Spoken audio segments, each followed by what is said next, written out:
بسم اللہ الرحمن الرحیم۔ السلام علیکم ناظرین، تمام تعریف و ذات پاک کی جس نے یہ کائنات تخلیق کی، اور درود و سلام آخر الزمان نبی حضرت محمد صلی اللہ علیہ وآلہ وسلم کی ذات پاک پر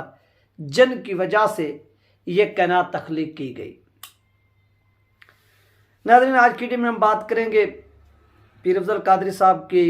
وفات کے حوالے سے، اور مفتی منیب الرحمن صاحب کا جو ایک میسج ہے، پیغام ہے، اور اس کے ساتھ ساتھ ناظرین ان کا نماز جنازہ کون سی شخصیت پڑھا رہی ہیں، یہ تمام چیزیں جو اس ویڈیو کے اندر بیان ہوں گی۔ آپ نے اس کو مس نہیں کرنا، سننا ہے۔ چینل پر نہ آئے تو اس کو لازمی سبسکرائب کریں، ویڈیو کو شیئر کریں اور کمنٹس بھی کریں۔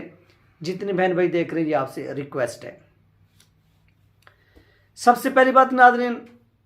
پورے پاکستان کے اندر پیر افضل قادری رحمۃ اللہ علیہ کی وفات کے اوپر جو علماء کرام ہیں وہ اظہار تعزیت کر رہے، وہ چاہے جس بھی مسلک سے ہیں۔ آپ کا ان کی سیاسی یعنی ان کا جو ایک سیاست کرنے کا طرز عمل تھا یا طریقہ کار تھا، آپ اس سے اختلاف کر سکتے ہیں، لیکن جو ان کا نظریہ تھا ناموس رسالت کے اوپر، ختم نبوت کے اوپر، اس چیز سے کوئی بھی جو ہے نا وہ اختلاف نہیں کر سکتے، بلکہ اس معاملے پر تمام جو لوگ ہیں ان کو خراج تحسین پیش کر رہے ہیں آج کے دن، کیونکہ انہوں نے اپنی جو زندگی گزاری اوورال آپ دیکھیں تو وہ یعنی بڑھاپے کی عالم میں بھی ان کے ساتھ کیا ہوا کہ وہ جیل میں گئے۔ 2018-19 کے اندر انہوں نے جیل کاٹی، پھر وہ واپس آئے، اور آپ کو معلوم ہے کہ ان کے دل کا جو تھا وہ تکلیف تھی، اور وہ ہاسپٹل میں ایڈمٹ تھے، اور جو ان کی ایک ویڈیو جاری ہوئی، اس ویڈیو میں وہ کلمہ بھی پڑھ رہے تھے، درود شریف کی صدائیں بھی بلند کر رہے تھے۔ یہ ان کی ایک ویڈیو بھی سوشل میڈیا پر اس وقت گردش کر رہی ہے۔ نیکسٹ انشاءاللہ جو ویڈیو آئے گی اس میں پلے کروں گا، کیونکہ مزید جو ہے نا وہ معلومات آ رہی ہیں، اور ان کا نماز جنازہ مورانیہ شریف جو ان کی اپنی درسگاہ ہے، اور وہاں پر مزار ہے ان کے آباء و اجداد کا جو وہاں پر مدفون ہے، دفن ہے، تو وہاں پر ان کا بھی جو ہے وہ مزار بنایا جائے گا، اور وہاں پر ان کو مدفون کیا جائے گا، یعنی دفن کیا جائے گا۔ یہ ان کی زندگی کا ایسے سمجھ لیں کہ انہوں نے اپنی زندگی کے اندر جتنی سٹانس ناموس رسالت کے اوپر دیا، ختم نبوت کے اوپر لیا، ایسا کسی نے نہیں کیا۔ یعنی جو یہ موقف لیتے تھے اس سے پیچھے نہیں ہٹتے تھے، اور علامہ خادم حسین رضوی رحمۃ اللہ علیہ کے ساتھ یہ یعنی جتنی عرصہ ان کا سیاست کے ساتھ جڑا رہا، ٹی ایل پی کے ساتھ، تو یہ ان کے شانہ بشانہ کھڑے رہتے تھے۔ اس چیز کا انہوں نے بھی اپنی ویڈیو کے اندر اعتراف بھی کیا تھا۔ اس کے ساتھ ساتھ ناظرین، مفتی منیب الرحمن صاحب کی جو سٹیٹمنٹ سامنے، انہوں نے اس کو ثانیہ ارتحال کا جو ہے نا وہ نام دیا ہے، کہ پیر افضل قادری کی جو وفات ہے، یعنی اس چیز ثانیہ ارتحال کا جو معنی ہے، اس کا معنی ہے وفات پا جانے کا حادثہ۔ اس کو مفتی منیب الرحمن صاحب نے ثانیہ ارتحال کا یعنی وفات پا جانے کا حادثہ، اس کے لیے مفتی منیب الرحمن صاحب نے مزید کیا کہا؟ مفتی منیب الرحمن صاحب نے پاکستان بھر کے تمام جو دینی مدارس ہیں ان سے اپیل کی ہے، ان سے ریکویسٹ کی ہے کہ وہ اپنے اپنے مساجد میں قرآن خوانی کا ایصال الثواب کے لیے اہتمام کریں، جتنے بھی ہیں، تاکہ ان کی روح کو ایصال ثواب پہنچایا جا سکے۔ یہ مفتی منیب الرحمن صاحب نے کہا۔ اور اس کے ساتھ ساتھ ناظرین، پورے پاکستان کے اندر علماء کرام بھی اس سوال سے ایسے سمجھ لیں کہ اظہار تعزیت کریں، اور تحریک لبیک پاکستان کی مرکزی مجلس شورا کے جو رکن ہیں ڈاکٹر شفیق امینی صاحب، ان کا بھی ایک ٹویٹ سامنے، اور اس کے ساتھ ساتھ دیگر بھی تحریک لبیک پاکستان کے کارکنان ہوں گے یا لیڈران ہوں گے، یا یعنی مین جو قیادت ہے، وہ بھی ان کی وفات پر اظہار تعزیت، کیونکہ ان کی دینی خدمات ہیں، ناموس رسالت صلی اللہ علیہ وسلم کے حوالے سے خدمات، اور اس میں جو ڈاکٹر شفیق امینی صاحب نے ٹویٹ کیا، اپنے اس ٹویٹ میں وہ لکھتے ہیں کہ نسبتی برادر یعنی قاضی محمود ایوان صاحب کے پیر افضل قادری صاحب جو ہیں وہ انتقال فرما گئے ہیں، اللہ پاک ان کو جنت الفردوس میں اعلیٰ مقام عطا فرمائے۔ یہ ڈاکٹر شفیق امینی صاحب نے ٹویٹ کیا۔ اس کے ساتھ ساتھ تحریک لبیک پاکستان کے جتنے بھی کارکن ہیں وہ بھی ان کو کیا کر رہے ہیں، خراج تحسین پیش کر رہے ہیں۔ پیر افضل قادری کی ایک ناظرین اہم بات یہ ہے کہ جب ممتاز قادری رحمۃ اللہ علیہ نے، آپ نے دیکھا کہ گورنر پنجاب جو تھے ان کو واصل جہنم کیا تھا، تو انہوں نے وہ اپنی بندوق کے ساتھ یعنی جشن منایا تھا، وہ لے کر بہ رہے تھے اور ہوائی فائرنگ کی تھی، یعنی اتنی یہ جوش میں تھے، پرجوش تھے، انہوں نے جشن منایا کہ جو غازی صاحب نے کام کیا ہے یہ کام صدیوں تک ایسے سمجھ لیں کہ زندہ رہے گا، اور اس کام کو، اس کارنامے کو کوئی بھی جو ہے وہ مٹا نہیں سکتا۔ یہ پیر افضل قادری صاحب کا موقف، اور اس کے اوپر آپ نے دیکھا کہ پھر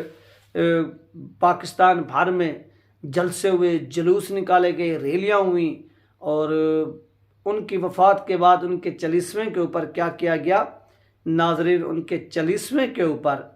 پیر افضل قادری صاحب تھے، اور اس کے ساتھ ساتھ علامہ خادم حسین رضوی رحمۃ اللہ علیہ تھے،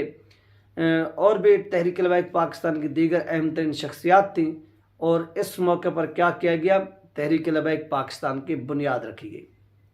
اب ناظرین، ان کے نماز جنازہ کے حوالے سے بہت سی خبریں چل رہی ہیں کہ ان کے نماز جنازہ کب ہوگا۔ ان کے نماز جنازہ آپ کو معلوم ہے کہ مورائن شریف کے اندر کل یعنی بروز جمعرات دن 2 بجے، ایسے سمجھ لیں کہ ظہر کی نماز کے بعد جو ہے نا وہ ادا کی جائے گی۔ اور ان کے نماز جنازہ پڑھائے گا کون؟ یہ بہت سے لوگ جو ہے نا وہ کویسچن پوچھ رہے ہیں، کیونکہ یہ اتنی بڑی شخصیت ہیں، اور کیا علامہ سعد حسین صاحب اس میں جائیں گے؟ سب سے پہلی بات ناظرین، تحریک لبیک پاکستان کے کارکنان بھی بہت بڑی تعداد میں جا رہے ہیں، اور اس کے ساتھ ساتھ ان کا اپنا بھی ایک نام تھا جو انہوں نے نبی صلی اللہ علیہ وسلم کے حوالے سے کام کیا۔ ان کی پاکستان بھر میں نہیں بلکہ دنیا بھر میں پیر افضل قادری صاحب کی بھی بہت بڑی فین فالوئنگ ہے، اور لوگ ان کا دیدار کرنے کے لیے اس وقت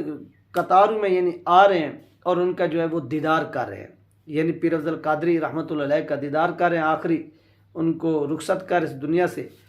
اور آج کے دن یعنی ان کا نماز جنازہ رات ہو گیا، تو آج کے دن ان کا نماز جنازہ ہے یہ اس وجہ سے ملتوی کیا گیا ہے، توسیع کی گئی ہے ایک دن کی۔ اس کی وجہ کیا ہے کہ جو فارن کنٹری سے یا دور دراز علاقے سے ان کے چاہنے والے تھے، انہوں نے یہ اپیل کی کہ نماز جنازہ ایک دن ڈیلے کیا جائے، ہم اس میں شرکت کرنا چاہتے ہیں، اور ہمیں شرکت کا پورا موقع دینا چاہیے۔ یہ ان کے یعنی جو ورثاء ہیں ان سے ریکویسٹ کی گئی، اور ان کی ریکویسٹ کے اوپر نماز جنازہ جو ہے وہ ایک دن ڈیلے کیا گیا۔ اب نماز جنازہ مورائن شریف کے اندر دن 2 بجے ہوگا۔ اب اس حوالے سے علامہ سعد حسین صاحب کے حوالے سے خبر چل رہی تھی کہ کیا وہ جائیں گے، کیا وہ نماز جنازہ پڑھائیں گے۔ ان کا جانا یا نہ جانا یہ ان کا اپنا ذاتی ڈیسیژن ہے، لیکن تحریک لبیک پاکستان کے دیگر لوگ جائیں گے، کارکنان بھی جائیں گے بہت بڑی تعداد میں، وہ آپ دیکھ بھی رہے ہیں۔ علامہ خادم حسین رضوی رحمۃ اللہ علیہ کے نماز جنازہ میں بھی پیر افضل قادری تشریف لائے تھے۔ اب یہ علامہ سعد حسین صاحب کی ثواب دید ہے کہ وہ جاتے ہیں یا نہیں جاتے، لیکن ان کے نماز جنازہ کے حوالے سے جو خبر آ رہی ہے کہ 3 لوگ، کیا سعد رضوی صاحب نماز جنازہ پڑھائیں گے، مفتی منیب الرحمان پڑھائیں گے، یا ان کے اپنے بیٹے جو عثمان قادری صاحب ہیں وہ پڑھائیں گے۔ تو ناظرین، اس وقت جو خبر سامنے آ رہی ہے کہ ان کے نماز جنازہ جو ہے ان کے اپنے جو صاحبزادے ہیں عثمان قادری صاحب وہ پڑھائیں گے۔ اور مورائن شریف کے اندر یہ اس وقت کی سب سے بڑی اور اہم ترین خبر سامنے ہے کہ ان کی نماز جنازہ ان کے اپنے جو لخت جگر ہے، ان کے جو اپنے بیٹے ہیں جن کا نام ہے عثمان قادری صاحب، وہ ان کا نماز جنازہ اپنے والد صاحب کا نماز جنازہ پڑھائیں گے، اور ان کو جان نشینی بھی جو ہے نا وہ دی جائے گی۔ اس حوالے سے یعنی ان کی جو اپنی ایک تنظیم ہے، تنظیم مدارس اہل سنت کے حوالے سے پیر افضل قادری جو تھے اس کے سربراہ بھی تھے، تو اب وہ یہ اپنی جو ذمہ داری اپنے والد کی جگہ غالباً وہی جو ہے نا وہ سر انجام دیں گے، اور اس حوالے سے نماز جنازہ کے اوپر بھی تمام چیزیں ہوں گی، وہ بھی آپ لوگوں کے ساتھ شیئر ہوں گی کہ مزید کیا کچھ ہوتا ہے، اور جیسے ان کے لحد کا یعنی قبر وغیرہ کا انتظام جس طرح سے ہو رہا ہے، وہ بھی جب پکچرز اور ویڈیوز سامنے آئیں گی انشاءاللہ وہ بھی آپ لوگوں کے ساتھ شیئر ہوں گی۔ باقی دن بھر جو کچھ ہو رہا ہے وہ بھی آپ کو معلوم ہے کہ دور دراز سے لوگ آ رہے ہیں، اور قطاروں کی صورت میں ان کو آخری جو ہے نا وہ دیدار کرایا جا رہا ہے، اور درود السلام کے جو ہے نا اس وقت وہاں پر ذکر جو ہے نا ہو رہا ہے، اور صدائیں بلند ہو رہی ہیں، اور پیر افضل قادری صاحب کو اس دنیا سے الوداع کیا جا رہا ہے، جس طرح سے انہوں نے ان دین اسلام کی خدمت کی، نموذ رسالت صلی اللہ علیہ وسلم اور ختم نبوت کے اوپر جس طرح سے انہوں نے پہرا دیا۔ یہ تھی ناظرین اہم ترین اپڈیٹ جو آپ لوگوں کے ساتھ شیئر کی گئی ہے۔ اپنا خیال رکھیے، اگر مجھے دعا میں یاد رکھیے گا۔ ملتے ہیں نیکسٹ ویڈیو میں۔ اللہ حافظ۔